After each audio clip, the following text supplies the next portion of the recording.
Bang! Yeah, 7-1-3, don't step in this league, throwing rocks out the backboard. Living our dream, better dribble to the three, take the shot, here a Castro. And we don't even care what you say, we ain't scared of the hate, get a win and just laugh more. Stand in the paint, better clear out the way, hit the court with the black force energy. Every single week on a killing spree, you kidding me? You talk about winning with the epitome, you better be talking with peace and we locking the key on them. Know that it's rocking with Ryan and Donte, the drip guy, we beyond the gossip, the topics we talk on a pop and we conquering the obstacles that we cross as a team. Shot from the seats, we the Rockets like Elon. It's the H-Town run down. Let's get started right now.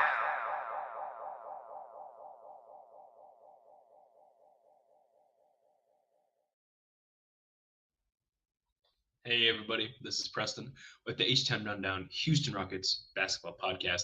I appreciate all of you joining me today. It is a beautiful, beautiful Wednesday afternoon, and make sure to follow the podcast at the HTRD on X, Instagram, YouTube, and follow H-Town Rundown on TikTok as well. Check us out there. You can follow me at drip2ps_GAWD on X as well as Instagram, YouTube. It's been a little bit, boys. It's just a little solo pod today. It's gonna be nice, quick, and simple. Not a whole lot to hit home on. It's been the All-Star break, so I'd like to start with that.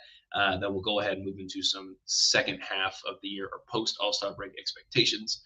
And then after that, let's go ahead and preview this Charlotte Hornets game for tomorrow night. So starting off with immediately, All-Star break. I hate to say it. It seems like it's dying off. It's probably a common take at this point, but it's just not really going places I would like to see it, right? The only person really competitive out of a lot of the teams was Kawhi. He was really good. Anthony Edwards was phenomenal. That's why he won All-Star MVP.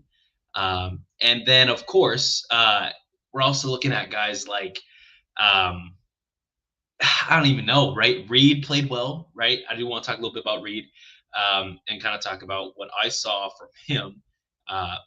And it's more or less a tribute to the coaching itself and how they used him, the way he was able to be ran, the screens, right? I saw more offensive plays ran for Reed Sheppard than anybody else. Actually, matter of fact, I'm going to say this, right? I saw Reed Sheppard be used like so well in his All-Star game, at least the first one anyway. I saw him be used so well that first game. I was appalled, right? Now, did he get much time? No. Stephon Castle kind of, I'm not going to say iced him out, but Castle got the opportunity. Reed Sheppard did not, sadly. It is what it is that second game. But that first game, man, he was showing out. He was getting a lot of great screenplays. He was able to be a productive player. And I'm honestly hoping Ime, and all the greatness that he is, takes what he saw against, when he played for Team Mello, I suppose, and implicates some of that into how Reed Sheppard will play going forward, right? That's kind of what the expectations for coaching specifically, to make sure that they hook the boy Reed up, right?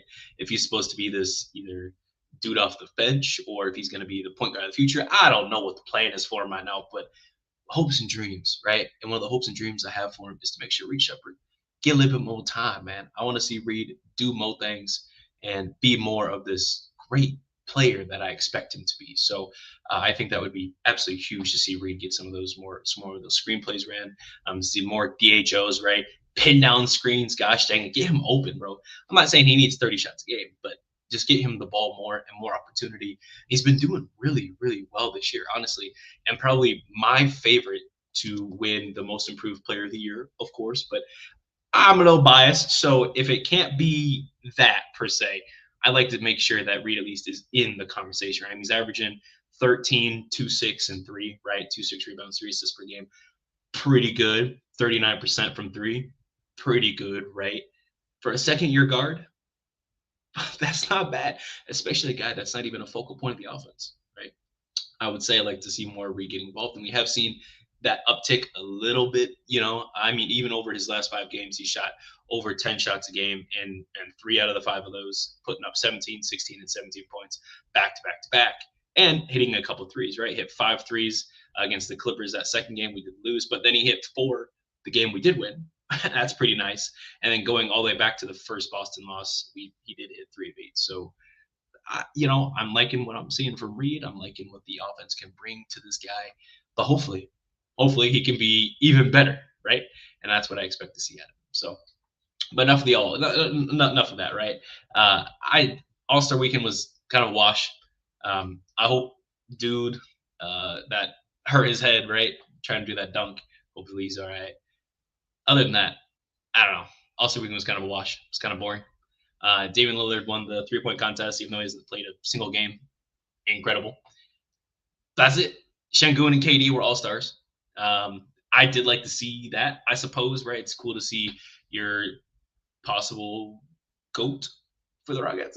Not really, but your boy Alperen Şengün being all star, especially at the age that he is, averaging 21, 9, and 6, just absolutely great stats, along with being able to see your boy Kevin Durant have another all star under his belt. So James Harden got snubbed, but it's a Rockets podcast, so let's keep it there. Moving on, post All Star break expectations. Okay, Rockets currently are sitting 4th in the West, right? Just same amount of wins currently as the Lakers, and just one win from the 7th seed Phoenix Suns. Yikes! A lot of excuses, a lot of reasons as to why, but regardless, we only got one more win. Not a great way to start the year. We are currently 1-5 in overtime and 6-4 over our last 10. Not great stats. Pouring on to that negativity, we are currently 20th in points per game at 114. Yikes, right? And that reflects what we have seen, especially the last 10, 15 games of our offense. It has not been great. It kind of has been doo-doo. We needed this All-Star break. We just kind of crawled into this one like we have in the last couple All-Star breaks. It's not a great habit to get into, but not great things to talk about the Rockets here. And then, of course, we're still bottom of the barrel in assists per game, about 24.7. Yikes. Okay. We do have the 4th best defense, right? Let's get into some positivity. We do have the 4th best defense in the league right now at 109.6. So, we are a +5 in the plus-minus bracket overall. So that's pretty solid in our total net rating. And then we're also still 1st in rebounds per game. We've been top 2 in rebounds per game for the last 4 seasons. So very clearly a staple of our overall game. But regardless, still some kinks to work out for the Rockets. So what are some expectations for the Rockets? Well, let's be honest here. Expectation is actually, let's just lay it out there, right? Tari Eason in and out of the lineup all year. DFS is coming back from injury. Let's be blunt. He's been booty. I hate to say it. He's not been great. Hopefully he gets back in rhythm. He made some plays last couple of games. I was kind of like appreciating, but other than that, just not been great. And then we're moving on to, I would say, Fred VanVleet. Who is he even coming back, right? The Mavs just announced Kyrie's not coming back. He's done for the rest of the year. And I think that's a good move. I think it's the right move for the Mavs. I don't know their entire direction, whether they're going to keep Kyrie or trade him. I have no idea.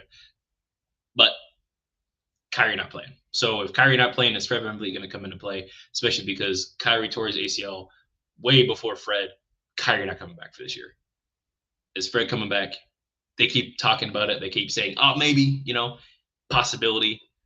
I would love for Fred to come back. I think the overall idea of it was great on paper, but he's got to work with the team. He's got to gel with the team again. And yes, it's easy to fit in any play style that Kevin Durant has, but regardless, he takes away shots from everybody, takes away minutes and opportunity from everybody, as well as what kind of ball handling situation do men falls back into? What kind of ball handling situation does Reed Shepherd fall back into? What are we looking at the overall team? Şengün's touches, Jabari's touches, right? Tari Eason's touches. What happens to the team itself? So Tari Eason in and out of the lineup. Fred VanVleet probably done maybe for the season unless we go to a postseason, but even that I'm wishy-washy on. And then, of course, we're also looking at the final point being, Steven Adams being done for the whole year, right? Big key players there, right? Especially signing Steven Adams for the season. He's been great for us, especially coming off that hot season he had last year, right? Especially the offensive rebounding. We'd love to see it. What's he going to look like now? Okay. He's hurt again. He's been hurt, 2-3 years, right? In and out. Yikes. So what are we looking at, right? Capella has been a solid replacement. I've appreciated what he's done in his time, but still, that's no Steven Adams, right? He gives you a different kind of big man, a guy that can catch those lobs, which we need, but that strength, I don't want to say durability, but the strength and the way he corrals rebounds, right? He just commands them. We don't see that from Capella, right? It's just a different kind of big man. That's okay. but we need those offensive rebounds, right? One of the reasons why we have been losing, right, especially as of late, because we can't out rebound it, right?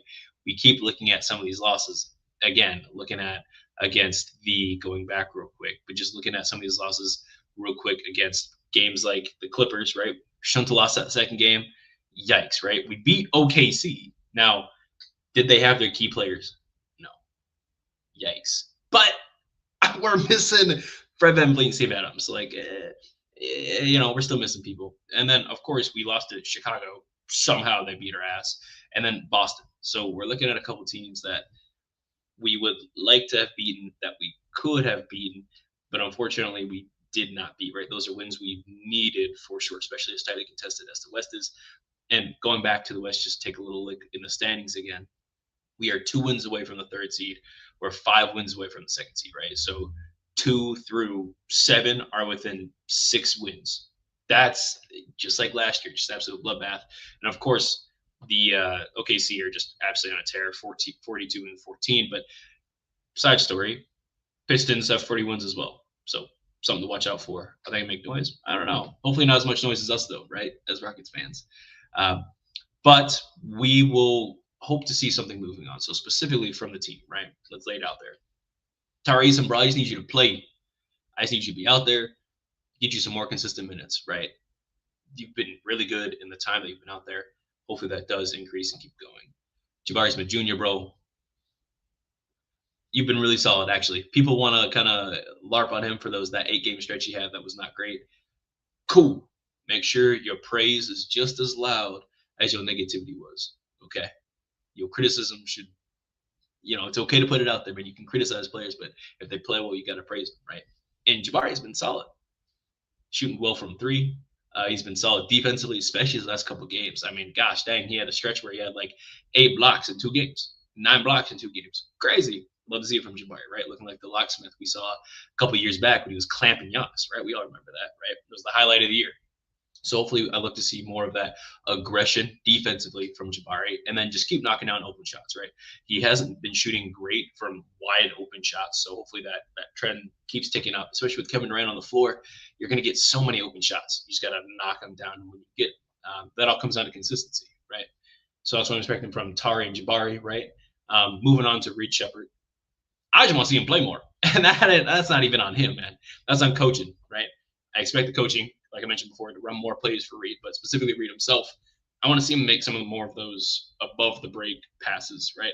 I want to see him make some more of those, I don't want to say flashy, but high IQ point guard level plays, right? And again, he's only been running it this season so far as a part-time point guard. 30% of the duties on him compared to, 60, 70% of the duties on Amen Thompson. But I would just like to see him have more of that kind of point guard command there, right? Honestly, the starting lineup, when you look at Reed, Amen, Katie, Jabari, and Şengün, looks pretty good, not just on paper, but also the numbers and how we're outscoring people. So I would hope to see that more often. Josh Okogie's really solid. I like him in there. And I also like Tari Eason starting too, right? I wouldn't be mad if Tari Eason starts. I get it. But having Reed out there running the show next to Kevin Durant, next to Jabari, next to Amen, next to Şengün just looks really, really good. So hopefully I see that more. And then out of the starting 5, I want to go to just the other point guard, Amen Thompson, just right away. I expect him to be more defensively attuned, right? We saw once he has less duties to worry about offensively, he performs way better defensively. So if we can maybe corral just a little bit of that responsibility away from him so he can focus on the defensive end. Amen Thompson is always best when his defense is his number 1 priority. So I'd like to make that more of a priority instead of it falling down a couple steps like it has, right? He's obviously the same player as he was last year. He's better in a lot of different categories.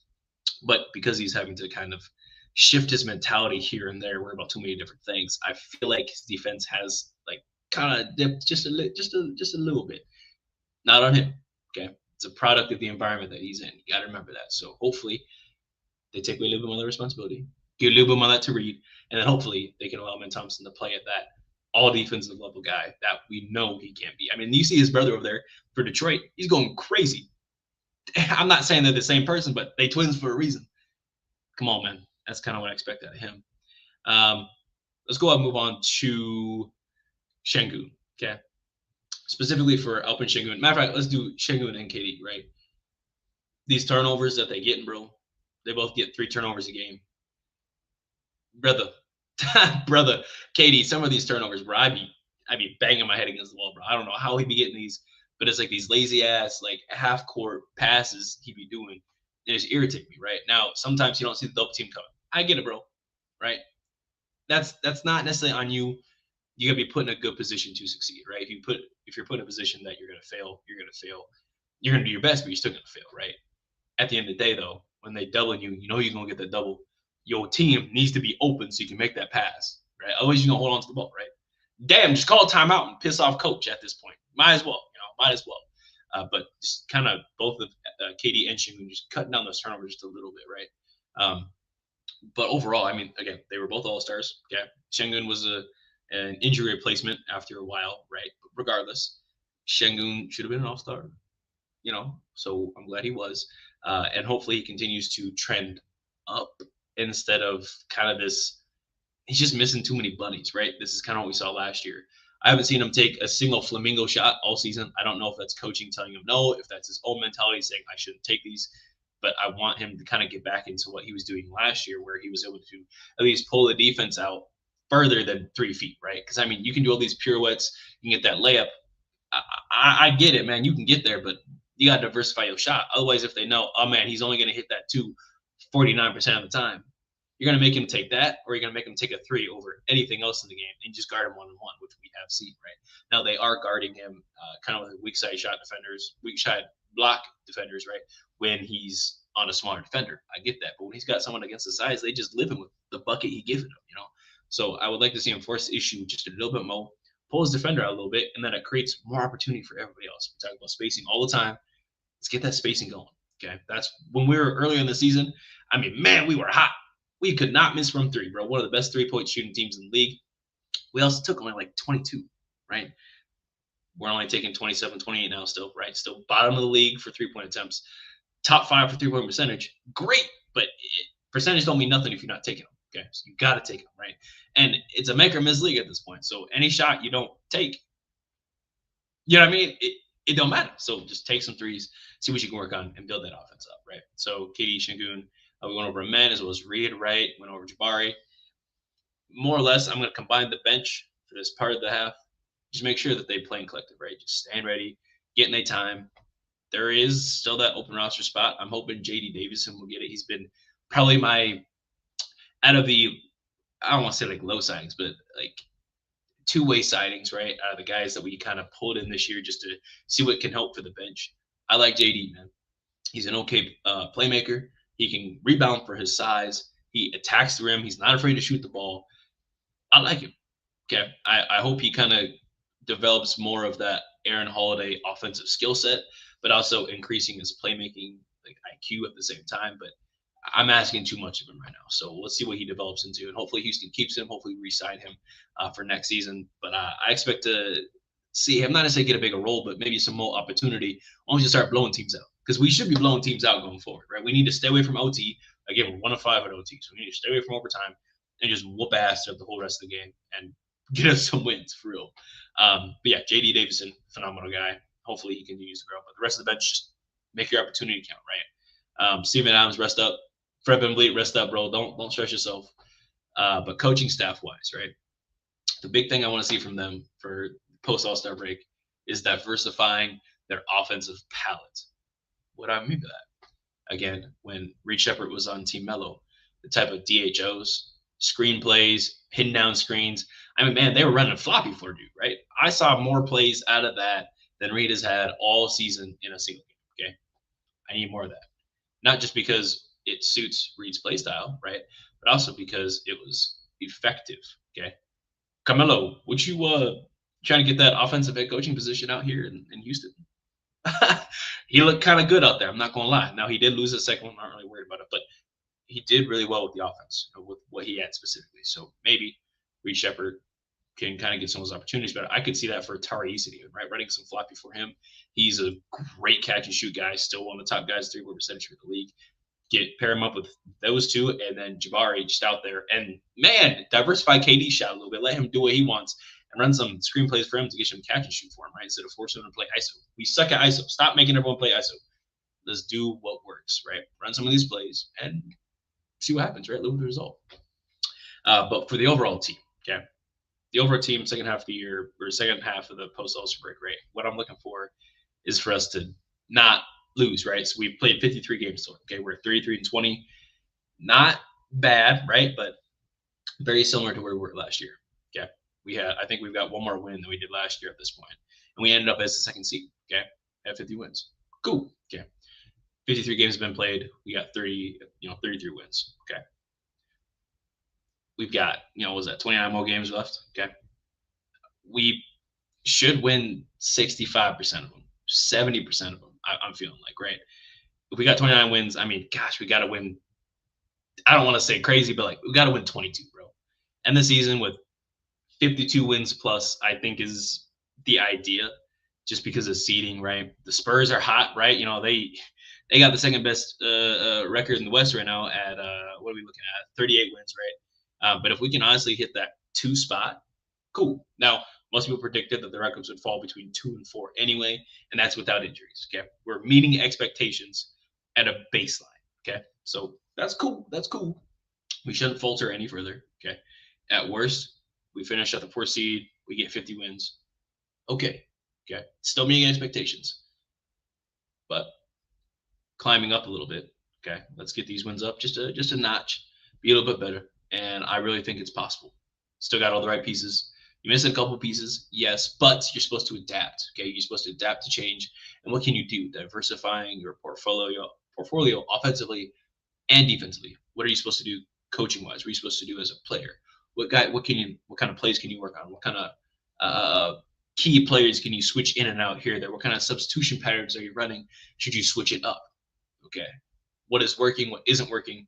And what can you work on? Are all things that should be known at this point in practice. Work on those things.